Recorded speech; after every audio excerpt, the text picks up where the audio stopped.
প্রায়ই আমার মাথায় আসছে। আমি দুবাইয়ের একটা ট্রেড জার্নালের এডিটর। আমার প্রশ্নটা মূলত আল কায়দা আর ওসামা বিন লাদেনকে নিয়ে। আমরা সবাই জানি যে ওসামা বিন লাদেন যখন রাশিয়ার কমিউনিজমের বিরুদ্ধে যুদ্ধ করছিলেন, আফগানিস্তানে যুদ্ধ করছিলেন, তখন তিনি মানুষের কাছে ছিলেন একজন নায়ক। আর তার অনেক অনেক বছর পরে এই নায়কই একদিন হয়ে গেলেন রাক্ষস। এটা আমরা সবাই জানি। তো এখন আমার কথা হলো যে সাংবাদিকতার একটা উদ্দেশ্য থাকতে হবে।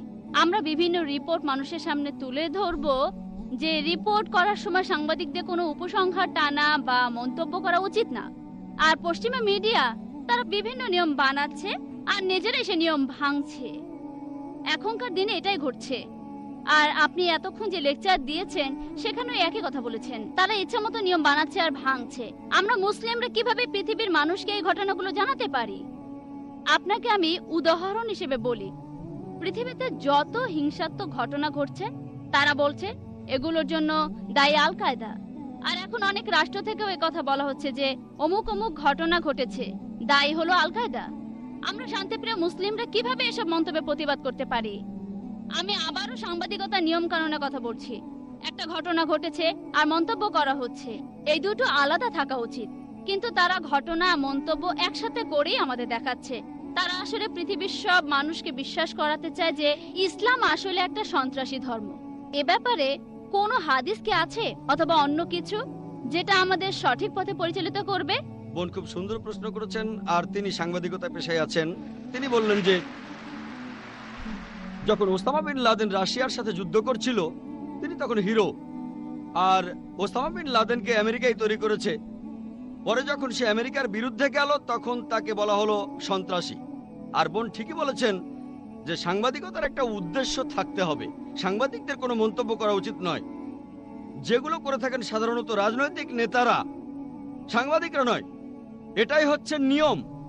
তবে নিয়ম বানানো হয় ভাঙার জন্যই। আমেরিকায় নাকি কথা বলার স্বাধীনতা আছে। আমার মতে আমেরিকায় কথা বলার স্বাধীনতা হচ্ছে সবচেয়ে কম। ততক্ষণ বলতে পারবেন যতক্ষণ তাদের স্বার্থে আঘাত লাগবে না। তাদের বিরুদ্ধে কিছু না বললে আপনি যা খুশি তাই বলতে পারেন, তবে তাদের বিরুদ্ধে কিছু বললে সিআইএ আপনাকে অ্যারেস্ট করতে পারে। আমার মতে পুরো ব্যাপারটা একটা নাটক, লোক দেখানো। কথা বলার স্বাধীনতা।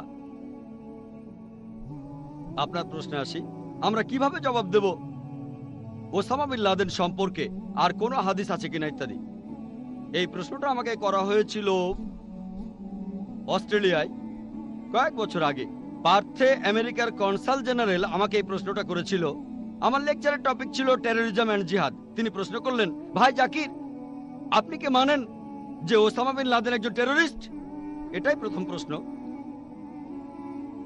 আমি তখন তাকে বললাম যে ওসামা বিন লাদেনের কথা যদি বলতে হয়, আমি তাকে চিনি না, কখনো দেখিও নি। আমি তার বন্ধু না, বা আমি তার শত্রুও না। আমি আসলে জানি না। টিভি চ্যানেলের নিউজ রিপোর্টগুলো শুনে আমি এর উত্তর দিতে পারবো না। বিবিসি আর সিএনএন, আল্লাহ পবিত্রকরণে বলেছেন, সূরা হুজুরাতের 6 নম্বর আয়াতে উল্লেখ করা হয়েছে, তোমার কাছে যদি কোনো বার্তা আসে সেটা পরীক্ষা করে তারপর খবরটা অন্য কাউকে বলো। মিডিয়ায় সিএনএন আর বিবিসিতে যে নিউজগুলো দেখানো হয় সেই নিউজ রিপোর্ট দেখে আমি বলতে পারবো না যে আপনার কথা ঠিক, কারণ আমি জানি খবরগুলো বানানো, যদি না বুঝি যে খবরটা আসলেই সত্যি। আর ইয়োহান রেডলি যখন আফগানিস্তান থেকে ফিরে আসলেন তাকে প্রশ্ন করা হয়েছিল আল কায়দা সম্পর্কে মতামত কি। জানেন তিনি কি বলেছিলেন? আমার সন্দেহ হয় আল কায়দা আছে কিনা।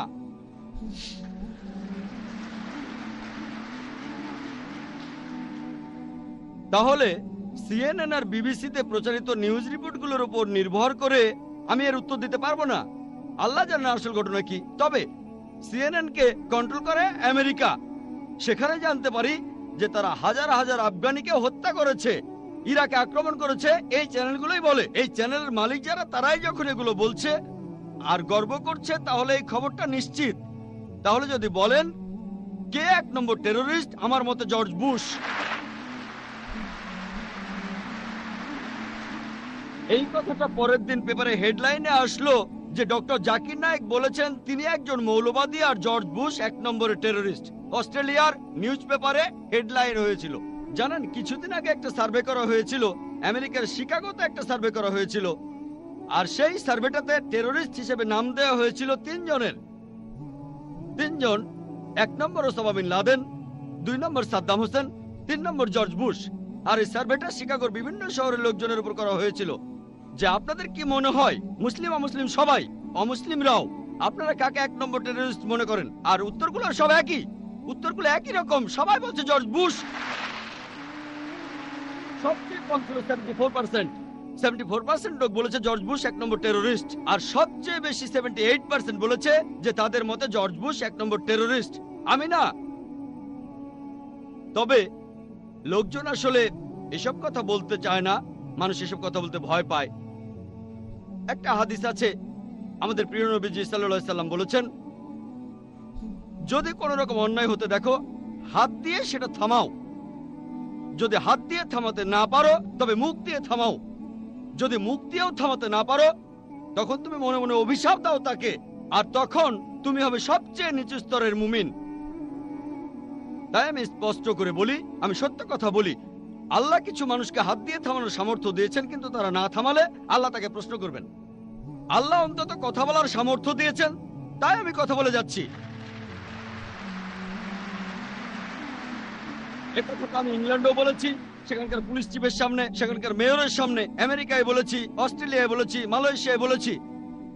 তবে আমি বলেছি হিকমার সাথে, হিকমার সাথে, হিকমার সাথে কথা বলেছি। আল্লাহ আমাকে কথা বলার সামর্থ্য দিয়েছেন। যদি আমি না বলি, তাহলে আল্লাহ আমার এই ক্ষমতা কেড়ে নেবেন। আল্লাহ আমার কথা বলার ক্ষমতাটা কেড়ে নেবেন। এটাও না পারলে মনে মনে অভিশাপ দেন। আর অমুসলিমরাও এ কথা বলছে।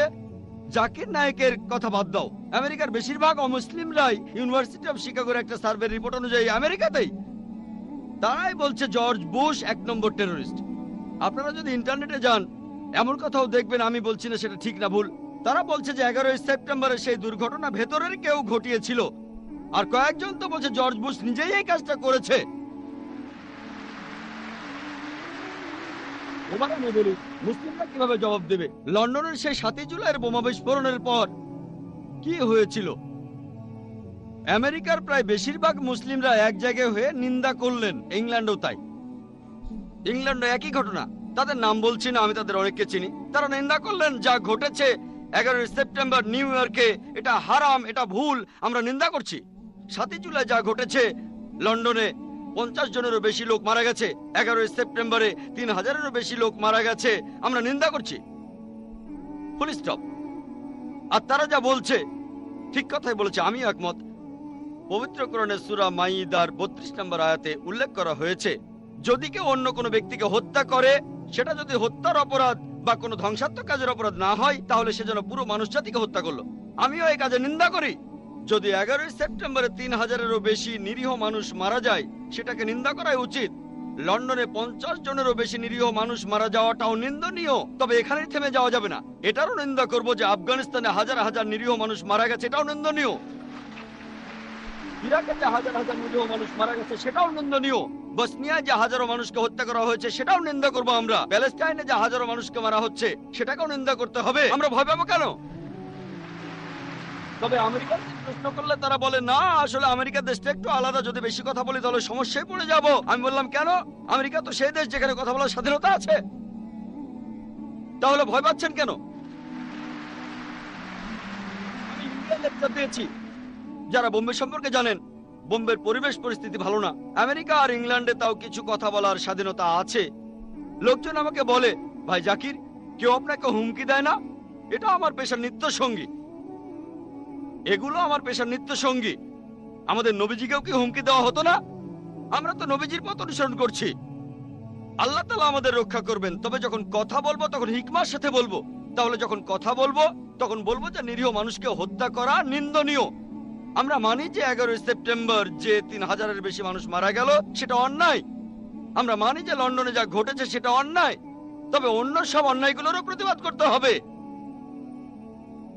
যখন একজন লোক শরীরে বোমা বেঁধে সেটার বিস্ফোরণ ঘটায়, সাথে 20-30 জন নিরীহ মানুষ মেরে ফেলে, তাকে তখন বলা হয় টেররিস্ট। তবে যখন কেউ প্লেন থেকে নিচে বোমা মারে আর এভাবে হাজারো আফগানিকে হত্যা করে, তাকে তখন বলা হয় সাহসী আমেরিকান সৈন্য। এতে সাহসের কি আছে? এটাকে বলা হয় চুরি করে যুদ্ধ। এতে সাহসের কি আছে? উপর থেকে বোমা ফেলছেন, আর একটা বোমাতে কাজ হচ্ছে 50টা বোমার সমান। আমাদেরকে বুঝতে হবে যে ইসলাম হলো সত্যের ধর্ম। আর আমি আমার প্রশ্নের উত্তর শেষ করার আগে পবিত্র কোরআনের একটি আয়াতের উদ্ধৃতি দেব। সূরা ইসরার 81 নম্বর আয়াতে উল্লেখ করা হয়েছে, وقل جاء الحق وزهق الباطل ان الباطل كان زهوقا। যখন সত্য এসে মিথ্যের সামনে দাঁড়ায়, মিথ্যে বিলুপ্ত হয়, কারণ মিথ্যে প্রকৃতিগত কারণে বিলুপ্ত হবে। প্রশ্নটা করেছেন একজন হিন্দু ভদ্রলোক, তার নাম লেখা আছে পি নাইডু।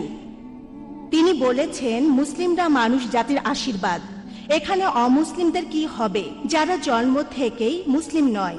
তারা জীবনের কোন পর্যায়ে ইসলামকে বুঝবে? বোন, আপনি প্রশ্ন করলেন যে এক হিন্দু ভদ্রলোক বলেছেন মুসলিমরা মানবজাতির আশীর্বাদ, আলহামদুলিল্লাহ সুম্মা আলহামদুলিল্লাহ। তবে একজন অমুসলিম যে জন্ম থেকে মুসলিম নয়, জীবনের কোন স্তরে সে ইসলামকে বুঝবে? প্রশ্নটার উত্তর দেওয়ার আগে আমি একটা বিষয় পরিষ্কার করে নিতে চাই।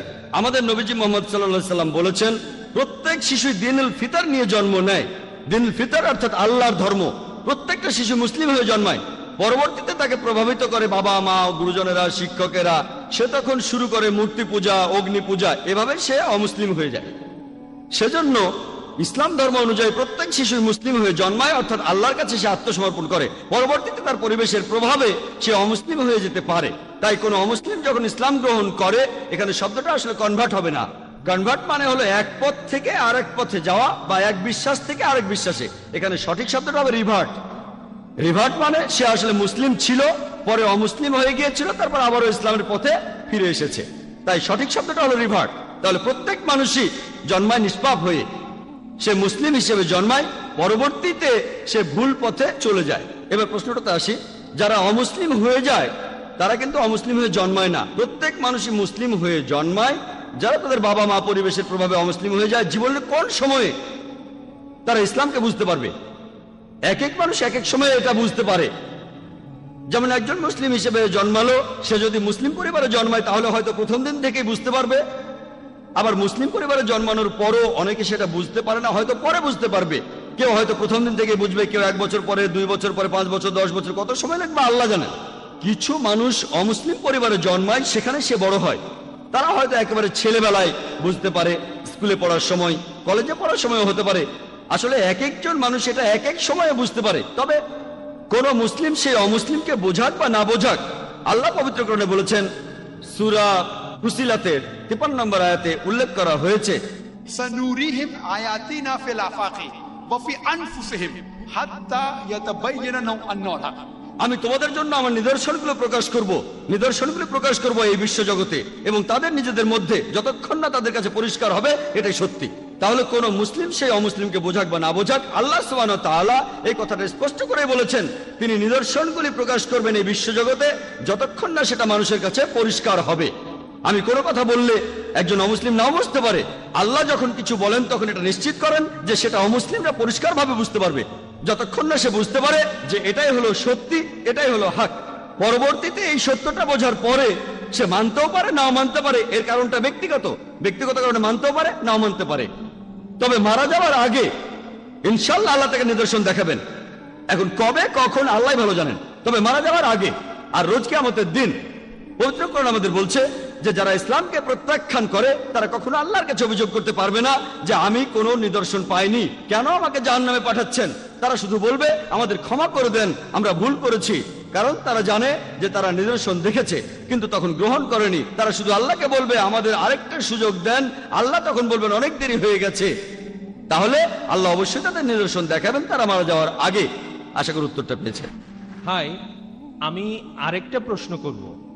কোরআনে সূরা আলাকের 2 নম্বর আয়াতে বলা হয়েছে আল্লাহ মানুষকে একটা জমাট বাঁধা রক্তপিণ্ড থেকে সৃষ্টি করেছেন।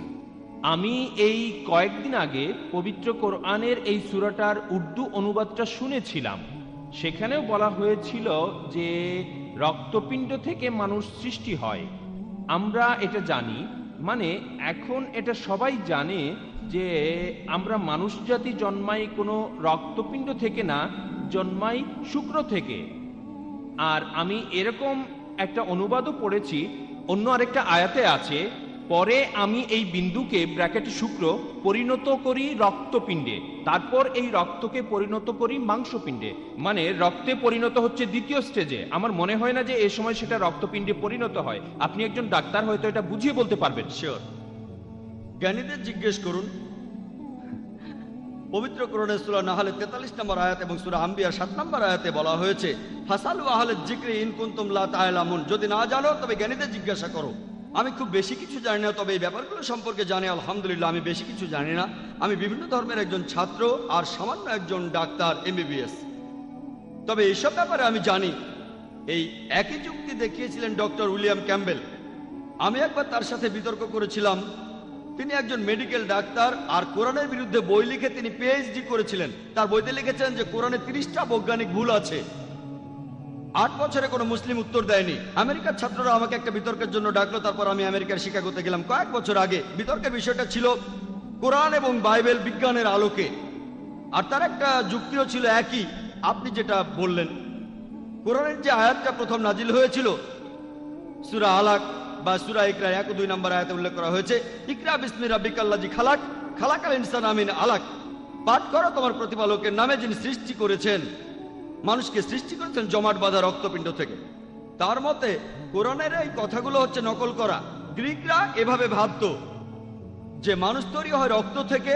এটা একটা পুরনো থিওরি যেটা ভুল বলে প্রমাণিত। আর মেডিকেল ডাক্তার হিসেবে আমিও জানি মানুষ কোনো রক্তপিণ্ড থেকে জন্ম নেয় না। তাহলে ডক্টর উইলিয়াম ক্যাম্বেলের মতে আমাদের নবীজি অমুক অমুক জায়গা থেকে এগুলো নকল করেছেন, বড় একটা লিস্ট রিসার্চ। আর তিনি বললেন যে নবীজি সাল্লাল্লাহু আলাইহি ওয়াসাল্লাম, নাউজুবিল্লাহ, আমাদের নবীজি তিনি নকল করেছেন সিরিয়ানদের, গ্রিকদের। এগুলো তিনি নাকি রিসার্চ করে জেনেছিলেন PhD করতে গিয়ে। তিনি PhD ডক্টর, আবার মেডিকেল ডক্টর। এরপর তিনি আরো বললেন, আপনারা যেসব অনুবাদ পড়েন বলা হয়েছে রক্ত রক্ত রক্ত, তবে ইদানিং কিছু মুসলিম অনুবাদ করছে আলাকা আলাকা, অর্থাৎ জোকের মতো কিছু একটা।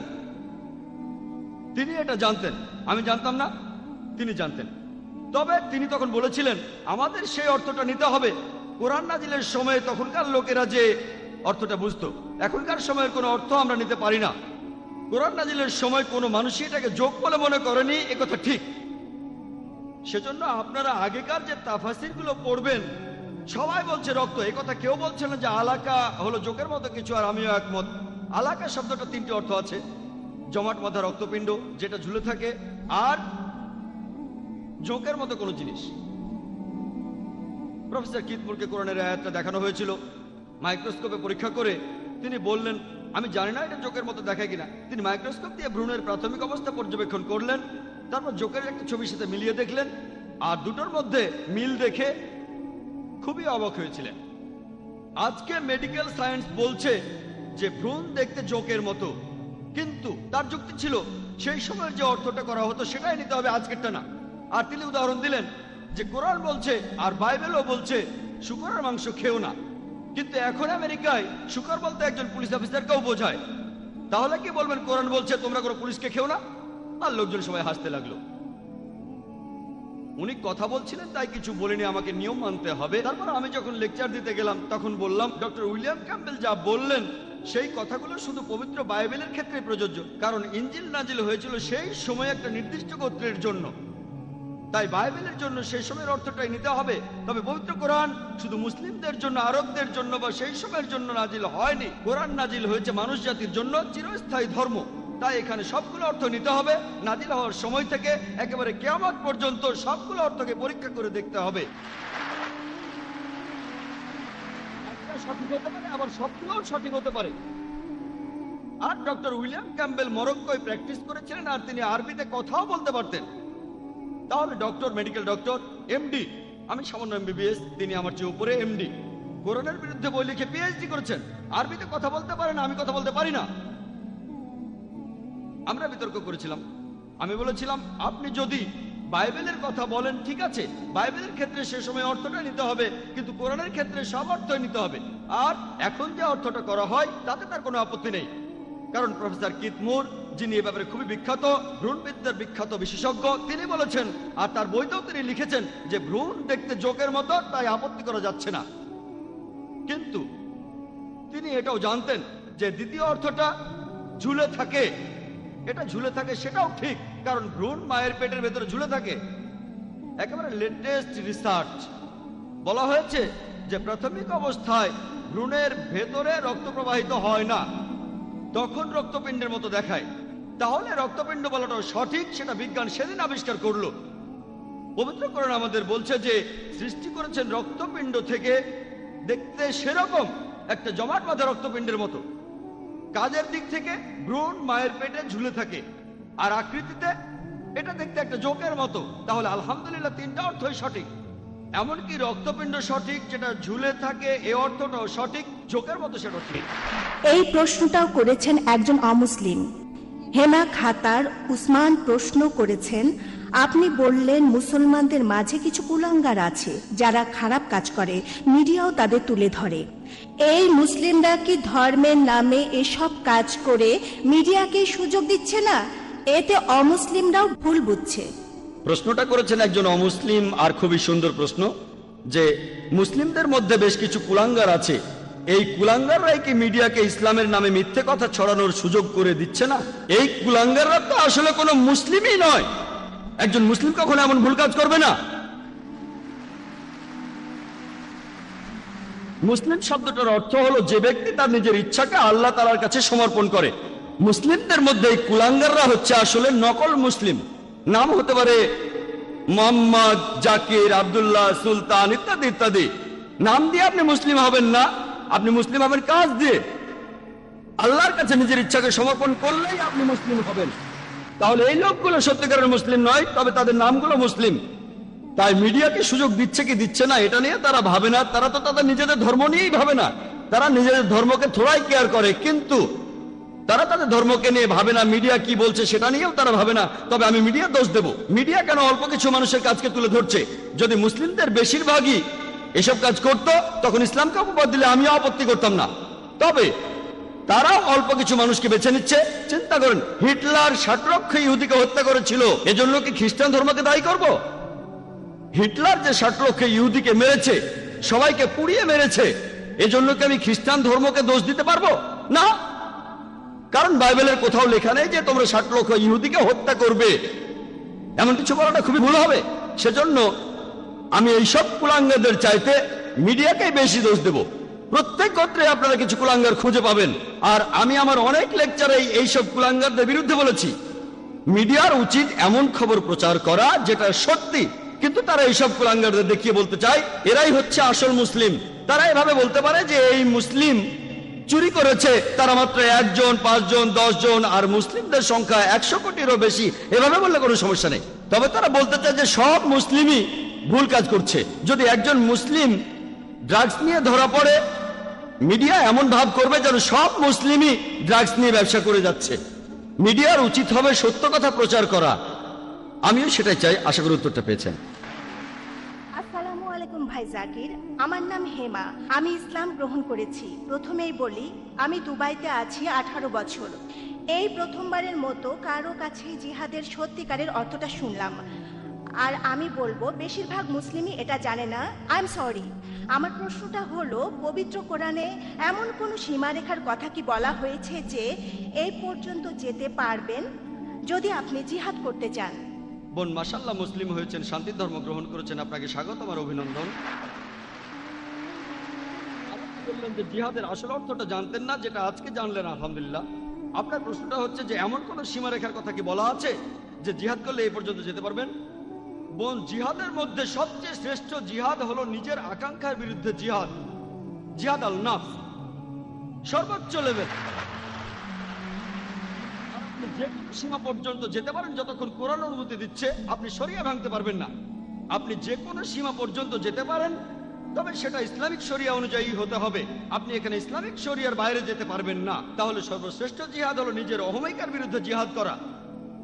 আমরা আমাদের নবীজি মুহাম্মদ সাল্লাল্লাহু আলাইহি সাল্লামের একটা হাদিসের দৃষ্টান্ত দেখি। পবিত্র কোরআনের কিছু সূরা নাজিল হয়েছিল যখন নবীজি মক্কায় ছিলেন। এগুলো হলো মক্কি সূরা। মদিনায় নাজিল হয়েছিল মাদানী সূরাগুলো। এদের মধ্যে পার্থক্য হচ্ছে, মক্কি সূরায় বলা হয়েছে কিভাবে ঈমান জোরালো করতে হবে, মাদানী সূরা বলছে কিভাবে দ্বীনকে প্রতিষ্ঠিত করতে হবে, আকামাতে দ্বীন অর্থাৎ জিহাদ। আমরা জানি যে মদিনায় এসে মুসলিমরা তাদের আগের অবস্থানের চাইতে শক্তিশালী হয়েছিল, তখন বেশ কিছু যুদ্ধ হয়েছিল, তাই এসব সূরা জিহাদের কথা বলা হয়েছে, কিতালের কথা বলা হয়েছে, অর্থাৎ যুদ্ধ। তবে মক্কায় থাকার সময় জিহাদ কেমন ছিল? যখন মক্কা শহরের মুশরিকরা তারা বেশ কিছু মুসলিমকে নির্যাতন করে মেরে ফেলেছিল, তখন অনেকে লড়াই করতে চাইলেন, যেমন হযরত হামজা রাদিয়াল্লাহু আনহু, হযরত ওমর রাদিয়াল্লাহু আনহু এটার প্রতিশোধ নিতে চাইলেন। তারা ছিলেন যোদ্ধা, কিন্তু নবীজি বলেছিলেন সবর করো। সবর করাই ছিল জিহাদ। যদি সামর্থ্য থাকে আর পাল্টা আক্রমণ করেন সেটা ভালো, আপনার আক্রমণ করার সামর্থ্য আছে, তারপরে সবর করছেন, আক্রমণ করলেন না, এটা আসলে অনেক বড় জিহাদ। হামজা তখন বলছেন, কারা আমার ভাইদের হত্যা করলো? আমি এই হত্যার প্রতিশোধ নিতে চাই। তাকে বলা হতো মরুভূমির সিংহ, লোকজন তাকে ভয় পেত, কিন্তু নবীজি বলেছিলেন এটা করা যাবে না। তাহলে তার জিহাদ ছিল নিজেকে কন্ট্রোল করা, সবর। এক এক সময়ে জিহাদ এক এক রকমের হয়। জিহাদের অর্থ শুধুমাত্র শত্রুর সাথে যুদ্ধ করা নয়, সবর এক ধরনের জিহাদ। আর হযরত আয়েশা রাদিয়াল্লাহু আনহা, আমাদের নবীজির স্ত্রী, তিনি নবীজিকে প্রশ্ন করলেন, আমরাও কি জিহাদ করব? তিনি সেখানে যুদ্ধের কথা বলেছিলেন। এই হাদিসটা সহিহ বুখারীতে আছে, 4 নম্বর খণ্ডের 2784 নম্বর হাদিস। নবীজি বলেছেন, তোমার জন্য শ্রেষ্ঠ জিহাদ হলো একদম সঠিকভাবে হজ পালন করা। আয়েশা রাদিয়াল্লাহু আনহার জন্য হজই ছিল শ্রেষ্ঠ জিহাদ। এছাড়াও আরেকটা হাদিস আছে সহিহ বুখারীতে, এক লোক নবীজিকে প্রশ্ন করলেন, আমরা কি জিহাদে যাব? কিতালের কথা বলা হচ্ছে, যুদ্ধ। নবীজি বললেন, তোমার কি বাবা মা আছে? সে বলল, হ্যাঁ। তোমার জন্য শ্রেষ্ঠ জিহাদ হচ্ছে বাবা মায়ের সেবা করা।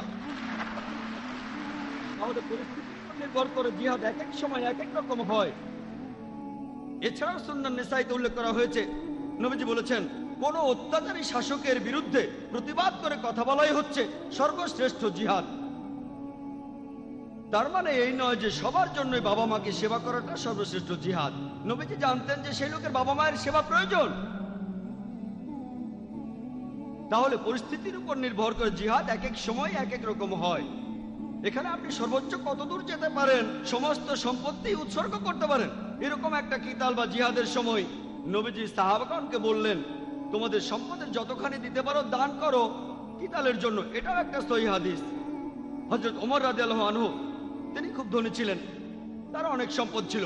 তিনি সম্পত্তির অর্ধেক দান করলেন, নবীজির হাতে তুলে দিলেন আর বললেন যে, মাশাআল্লাহ, আমার সম্পদের অর্ধেক দান করেছি। তিনি ভেবেছিলেন তিনি সবার উপরে, তার অর্থ তিনি সবচেয়ে সেরা পুরস্কারটা পাবেন, তিনি সবার উপরে আছেন।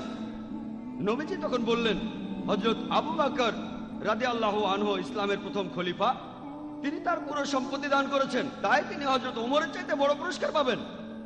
পরিমাণের দিক থেকে হযরত আবু বকর রাদিয়াল্লাহু আনহু যা দান করেছেন তার তুলনায় হযরত ওমর রাদিয়াল্লাহু আনহুর দান করা সম্পদ অনেক বেশি, কিন্তু তিনি তার 100% সম্পত্তি দান করেছেন, তাই তিনি হযরত ওমরের চাইতে অনেক বেশি সওয়াব পাবেন।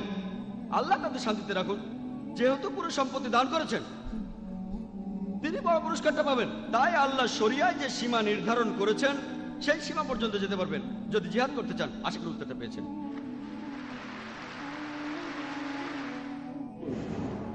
আত্মঘাতী বোমা হামলার কথা বলা হয়, এখানে বেশিরভাগ বিশেষজ্ঞরাই, শেখ নাসিরউদ্দিন আলবানী, শেখ বিন বাজ, শেখ ওদাইমি, তিনজনই খুব বড় বিশেষজ্ঞ, আল্লাহ তাদের শান্তিতে রাখুন, তারা এমন ফতোয়া দিয়েছেন যে আত্মঘাতী বোমা হামলা করা হারাম, এটা হারাম।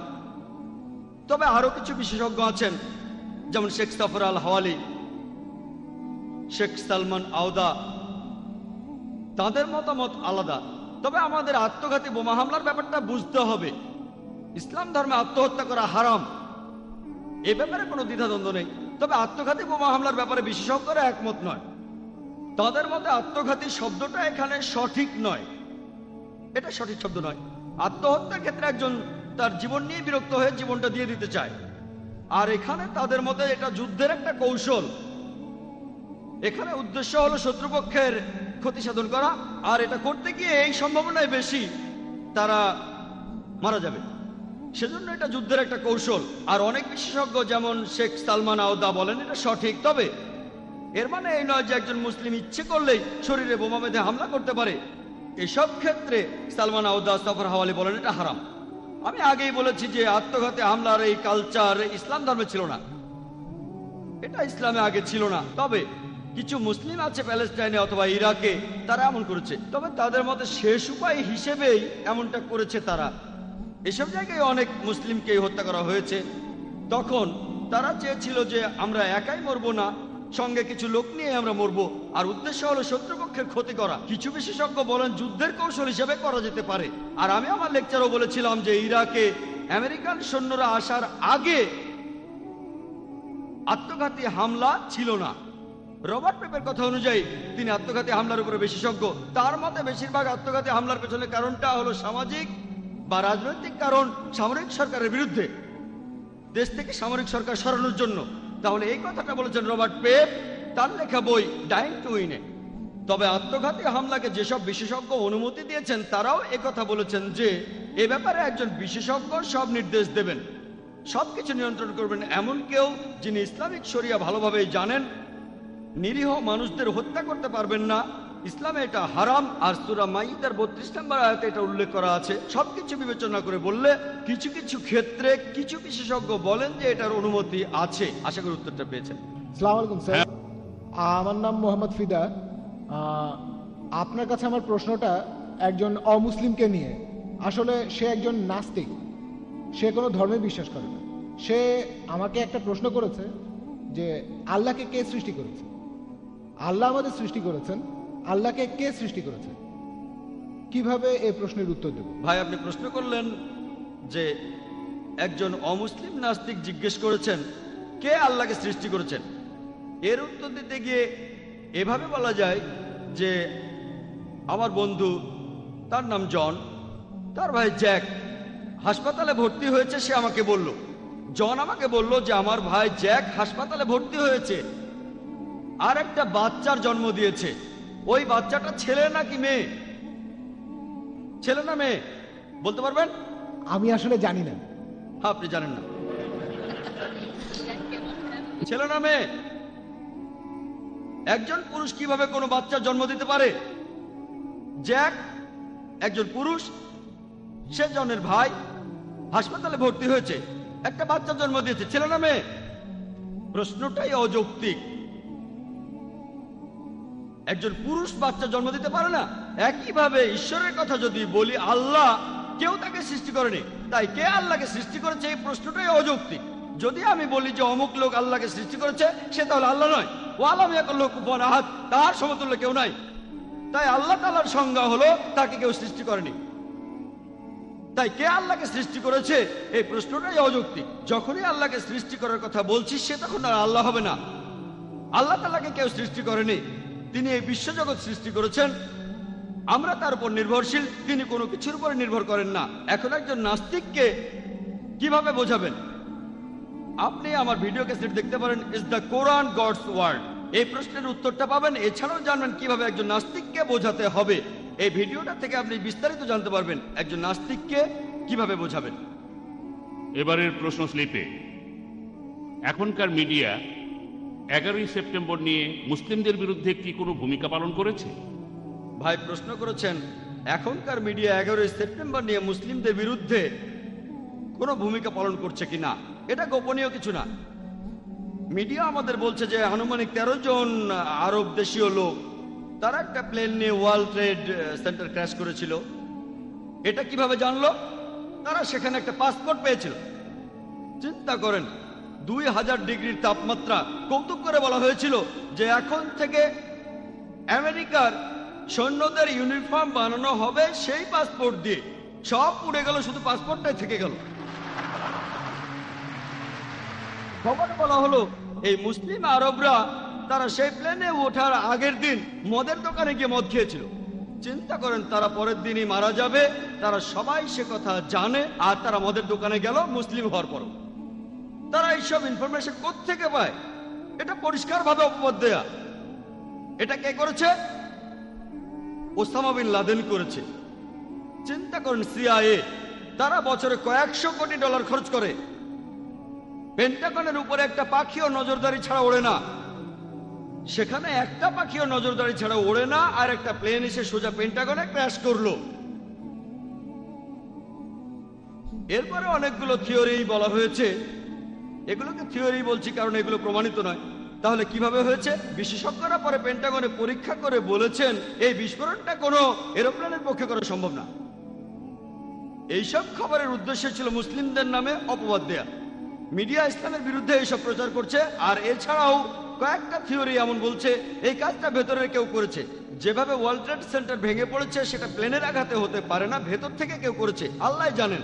তবে যাই ঘটুক, তারা ইসলামকে যতই আক্রমণ করুক, মাকারুম মাকার আল্লাহ ওয়াল্লাহু খায়রুল মাকিরিন, তারা চক্রান্ত করেছিল, আল্লাহ কৌশল করেছিলেন, নিশ্চয়ই আল্লাহ কৌশলীদের শ্রেষ্ঠ। আলহামদুলিল্লাহ, এত কিছু সত্ত্বেও মিডিয়া ইসলামকে আক্রমণ করেছে, তারপরও পৃথিবীতে ইসলাম ধর্মের প্রসার এখনো সবচেয়ে বেশি, এমনকি আমেরিকা আর ইউরোপেও। আসসালামু আলাইকুম, আমার নাম ডাক্তার খান। আপনার কাছে আমার প্রশ্ন হলো, ইসলাম ধর্ম প্রচারের উদ্দেশ্যে মহিলারা কি মিডিয়ার সামনে আসতে পারবেন? অনেক মুসলিম বিশেষজ্ঞই মহিলাদের অডিও রেকর্ড করার অনুমতি দেন না, কারণ সেক্ষেত্রে অন্য পুরুষেরা আমাদের কণ্ঠ শুনে ফেলবে। এটার কি অনুমতি আছে? আর থাকলে সেটা কিভাবে বোঝাবো? ধন্যবাদ। বোন, আপনি প্রশ্ন করলেন যে আপনারা মানে মুসলিম নারীরা মিডিয়ার সামনে আসতে পারবেন কি না সত্য প্রচারের জন্য বা ইসলামী শত্রুদের সাথে লড়াই করতে। আর কিছু বিশেষজ্ঞ এমন ফতোয়া দিয়েছেন যে এটা হারাম। এখানে কিছু ব্যাপার অবশ্যই হালাল। আপনি আর্টিকেল লিখতে পারেন, যেটাকে কোনো বিশেষজ্ঞই হারাম বলবেন না। আপনি আর্টিকেল লিখতে পারেন হয়তো খবরের কাগজে অথবা ইন্টারনেটে। কিছু কিছু ক্ষেত্রে অবশ্যই অংশ নিতে পারেন, প্রিন্ট মিডিয়ায় অংশ নিতে পারেন। আর অডিও মিডিয়ার কথা যদি বলি, এটা নিয়ে মতভেদ আছে। কেউ বলেন পারবেন, কেউ বলেন পারবেন না। সাধারণত কণ্ঠস্বর নিয়ে বিশেষজ্ঞরা মহিলাদের তেমন কিছু বলেন না। তবে এইসব ক্ষেত্রে মহিলাদের কণ্ঠস্বর সাধারণ থাকতে হবে। অডিও মিডিয়ার ক্ষেত্রে খেয়াল রাখবেন আপনার কণ্ঠস্বর যেন খুব বেশি ওঠানামা না করে, সে সময় খুব বেশি হাসাহাসিও করবেন না। বেশিরভাগ বিশেষজ্ঞ এমন ক্ষেত্রে অনুমতি দেন। এবার টেলিভিশনের সামনে আসা নিয়ে বলি, এখানেও বিশেষজ্ঞদের মধ্যে মতভেদ আছে যে বেশিরভাগ বিশেষজ্ঞই বলেন যে মহিলারা টেলিভিশনের সামনে আসতে পারবে না। অনেক বিশেষজ্ঞই বলেন যে মহিলারা যদি হিজাব পালন করে, যদি নিজের শরীর পুরোপুরি ঢেকে রাখে, শুধু মুখমণ্ডল আর কবজি পর্যন্ত হাত খোলা রাখে এবং কণ্ঠস্বরে যদি উত্তেজক কিছু না থাকে, আর যদি শরিয়ার অন্য নিয়মগুলো মানে, তাকে অনুমতি দেওয়া যেতে পারে। তবে বেশিরভাগ বিশেষজ্ঞই বলেন না, মহিলারা তারা টেলিভিশনের সামনে আসতে পারবেন না। কারণ পবিত্র কোরআনে সূরা নূরের 30 নম্বর আয়াতে উল্লেখ করা হয়েছে, মুমিনদের বলো তারা যেন দৃষ্টি সংযত আর লজ্জাস্থানের হেফাজত করে। এই আয়াতটার বেশ কিছু হাদিস নিয়ে বিশেষজ্ঞদের মধ্যে মতভেদ আছে। তবে এই গত বছরে একজন বিখ্যাত সালাদ বিশেষজ্ঞ যেমন শেখ নাসির আল আওয়াদ, আমি সৌদি আরবে এটা শুনেছিলাম, তিনিও এটার অনুমতি দিয়েছেন যে মহিলারা যদি ঠিকমতো পোশাক পরে, যদি তার মুখে নেকাব নাও থাকে, কারণ নেকাব দেওয়াটা ফরজ না, যদিও অনেকে বলে ফরজ। তবে শেখ নাসির আলবানির মতো কয়েকজনের মতে নেকাব যেটা দিয়ে মুখ ঢাকে, এটা ইসলামে ফরজ না। তবে এখন অনেক বিশেষজ্ঞ, বেশিরভাগই না, তারা অল্প কয়েকজন, সংখ্যায় হয়তো বেশি কিন্তু পার্সেন্টেজ অনেক কম, এমন কিছু বিশেষজ্ঞ ফতোয়া দিয়েছেন, যেমন সৌদি আরবের নাসির আল আওয়াদ, যে মিডিয়ার গুরুত্বের কারণে আমরা মহিলাদের টিভিতে আসার অনুমতি দিতে পারি। কিন্তু এমনকি আজকেও এ নিয়ে মতভেদ আছে। এখনো বেশিরভাগ বিশেষজ্ঞই বলেন যে মহিলারা টিভির সামনে আসবেন না, কারণ সেটা কোরআনের বিরুদ্ধে যাবে। সূরা নূরের 30 নম্বর আয়াতে উল্লেখ করা হয়েছে যে পুরুষরা তাদের দৃষ্টি সংযত করবে। মহিলাদের যদি টিভিতে দেখানো হয়, সেখানে অন্য পুরুষরা তাদের দেখতে পাবে, এজন্য মহিলাদের অনুমতি নেই। এ ব্যাপারে অনেক মতভেদ আছে। তবু আপনি আপনার পছন্দের প্রশ্ন স্লিপ থেকে করেছেন ভাই রহমতুল্লাহ, ইসলামের বিরুদ্ধে মিডিয়া যে মিথ্যা খবর ছড়াচ্ছে, এক্ষেত্রে একজন মুসলিম হিসাবে আমার কি করা উচিত? ইসলামের বিরুদ্ধে মিডিয়ার বিভিন্ন মিথ্যা প্রচারণার প্রতিবাদ করতে গেলে আপনাকে প্রথমে যেটা করতে হবে, আপনার দ্বীন ইসলাম সম্পর্কে আপনাকে ভালোভাবেই জানতে হবে। আর উত্তর দেওয়ার সময় হীনমন্যতায় ভুগবেন না। আমি কথা আগেও বলেছি, উত্তর দিন আত্মবিশ্বাস নিয়ে, মুসলিম হিসেবে গর্ববোধ করুন। খেয়াল রাখবেন যেন ইসলাম সম্পর্কে আপনার পরিষ্কার ধারণা থাকে আর আপনিও সেটা ঠিকভাবে পালন করবেন। যদি আপনি ঠিকমতো পালন না করেন, তাহলে ইসলাম সম্পর্কে ভুল তথ্য প্রচার করবেন। সেজন্য প্রথমে আপনি ইসলাম ধর্ম ঠিকভাবে পালন করবেন, কোরআন এবং হাদিস মেনে। আর আপনাদের অমুসলিম বন্ধুরা যদি প্রশ্ন করে আর সে প্রশ্নের উত্তর না জানলে, কোরআন বলছে জ্ঞানীদের জিজ্ঞাসা করো, ইন্টারনেটে দেখুন, সঠিক উত্তর বের করুন, অথবা বিশেষজ্ঞ কারো কাছে জিজ্ঞেস করুন, তারপর উত্তর দিন। হীনমন্যতায় ভুগবেন না, আত্মবিশ্বাস নিয়ে উত্তর দিন। আপনার উত্তরটা দিন হিকমার সাথে, বিজ্ঞানের আলোকে কোরআন এবং হাদিস মেনে উত্তরগুলো দিন। আশা করি উত্তরটা পেয়েছেন। হ্যাঁ ভাই। আসসালামু আলাইকুম, আমার নাম শোয়েব খান, আমি একজন স্টুডেন্ট। আমি প্রথমে ডক্টর জাকির নায়েককে অভিনন্দন জানাই যে শুধু মুসলিমরাই নয়, এখানে উপস্থিত সবাই আপনাকে নিয়ে গর্বিত। এখন স্যার, আমার প্রশ্নটা হলো, কিছুদিন আগে ইন্ডিয়ান নিউজ চ্যানেলে একটা খবর দেখিয়েছে যে এক মহিলাকে তার শ্বশুর ধর্ষণ করেছে, সে একজন মুসলিম। তখন মৌলভীরা ফতোয়া দিল যে মহিলা এখন তার শ্বশুরকে বিয়ে করবে, তার স্বামী এখন তার জন্য হারাম। এই ব্যাপারটা নিয়ে কিছু বলবেন? ভাই, এই ব্যাপারটা আসলে একটা গুরুত্বপূর্ণ ইস্যু মিডিয়ার কাছে। আর আপনারাও হয়তো জানেন যে কয়েক মাস আগে ইন্ডিয়াতে ইমরানা নামে একজন গৃহবধূ, তাকে তার শ্বশুর ধর্ষণ করেছিল। তখন ফতোয়া দেওয়া হয়েছিল, বেশিরভাগ ইন্ডিয়ান ওলামাই তখন ফতোয়া দিয়েছিলেন। আর একটা দারুল উলুম ফতোয়া দিয়েছিল, যেহেতু মেয়েটাকে তার শ্বশুর ধর্ষণ করেছে, সে তার স্বামীর কাছে ফিরে যেতে পারবে না, সে স্বামীর জন্য হারাম হয়ে গেছে। আর মিডিয়া যখনই দেখে এই খবরটা দিয়ে ইসলামের নিন্দা করা যায়, তারা সেটা লুফে নেয়, তারপর খবরটা চারিদিকে ছড়িয়ে দেয় যেন ইসলাম ধর্মে এই ইস্যুটা ছাড়া আর কোনো ইস্যুই নেই।